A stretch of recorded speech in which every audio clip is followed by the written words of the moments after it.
Well, I'm back at it again. I figured I'd show you what I'm up to.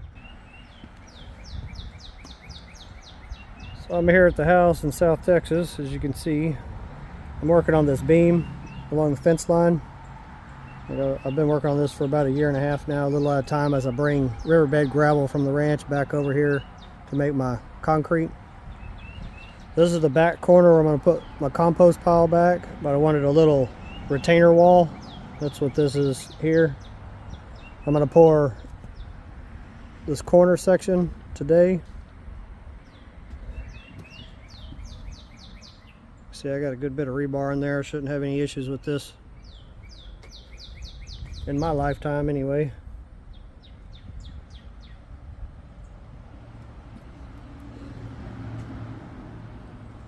So once I pour this, I've got another section like this, but on this side to pour here. And then you see the rebar dowels coming out of there that I put. I'm going to pour a little quarter circle slab. It's going to go around and tie into here. I'm going to keep this beam going, but I'm going to make it shallower due to this 100-plus-year-old pecan tree here. I don't want to get into the roots of it. I'd save this rebar, not taking it out to the ranch to do this project. I'm going to eventually take this beam all the way down and turn and go into the corner of this concrete slab that this little building's sitting on. Let me show you how much rock I have before I use any of it. So I spent about 2.5 hours hand loading this riverbed gravel. One of these trips that I didn't have the excavator in the back of the trailer. And then hand loaded out of the trailer over to here. I think I've got enough to do both sections of the beam and maybe the slab for the compost to sit on. We'll see. So my mix ratio on this concrete, it's Portland, this brand here. 1 part Portland to 4 parts rock sand mix. I brought these stones back from the ranch to make a little raised bed garden a little bit later. Yeah, I just mix it right here. That's 2 5-gallon buckets of the riverbed gravel and 2 1-gallon paint cans worth of Portland cement. That's usually what I do each batch. And I've got a bunch of them to do. Well, let me get started. I got about 6 hours of hand mixing to do. I'll show you what it looks like after it's done. Well, here we are 7 days later. I'll show you what the pour came out looking like and how much I used and what I'm doing now. So this is the section I poured last time, from here to there. Turned out looking pretty good, I think. I started at 12 lunchtime and ended up walking away from it at 9 at night. So it took a good bit of time to mix all this concrete. I finish out from here up because that's going to be exposed. Right here down will be part of that little slab I'm going to pour for the compost to sit on. Got a next section formed up, ready to go. I'm going to pour that today. You can see the rebar down there. Good amount of rebar in there, shouldn't go anywhere. This will make them even. It'll be the same as this side right here, out to that little expansion joint you see. And the rest of the beam will be low like that. I'm going to shorten it up to 12 inches deep and 12 inches wide on the rest of this little strip right here, around to meet the corner of the slab that this building's sitting on.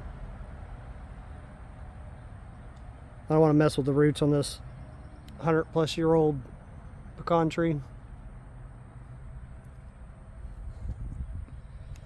Well, let me go show you what I used on the riverbed gravel when I was mixing this section over here. That was the most cement mixing, concrete that I had to make, was on that section there for this whole project so far. So I ended up using 7 of these 30-gallon plant pots. I've got plenty to pour this other section of the beam. You know, those trash cans there are full of riverbed gravel as well. Well, it's like I got about 6 hours of hand mixing concrete again. Get this other section done, and I'm gonna have to go back to the ranch to get some more gravel to finish out the rest of this. That's the hardest part that I've already done right there. Once that's poured, the rest of it will go pretty quick. Well, let me get started. I'll show you what it looks like after it's done. Here we are after the other pour. I'll show you what it looks like. So this is the section I already had poured. All the way around to this corner here. And this was the section I had formed up. So I got that one poured. I think it turned out looking pretty good. It's not going anywhere, that's for sure. Some good solid rebar there. So I ran out of rock to be able to pour this little quarter circle slab that I'm going to do here for the compost to sit on. So I'm going to have to make another trip out to the ranch, which is coming up pretty quick, so that'll work out. I'll get this poured and I can move my compost back here. And then whatever rock I have left, I'll start pouring this beam out this direction. So this beam will run down, turn, and come in the side of this other slab that's here. I'm going to make a planter right here on the end, running the entire length of this. Probably about a foot wide. I'm going to plant this Hoja Santa Saint's leaf. It's if you plant it just in the soil without any way to keep it controlled, it'll shoot out runners, and it's pretty hard to keep maintenance on it. So I'm going to plant it in there. So as far as rock, I've got these 5 trash cans left. It's not enough to do that slab, so I'll have to get some more.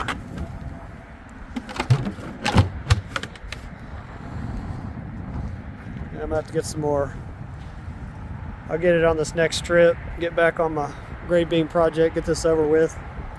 Yeah, this little project's dragged on for almost 2 years now, but it's looking good and it's gonna serve its purpose, so just part of it. I'll see you on the next one.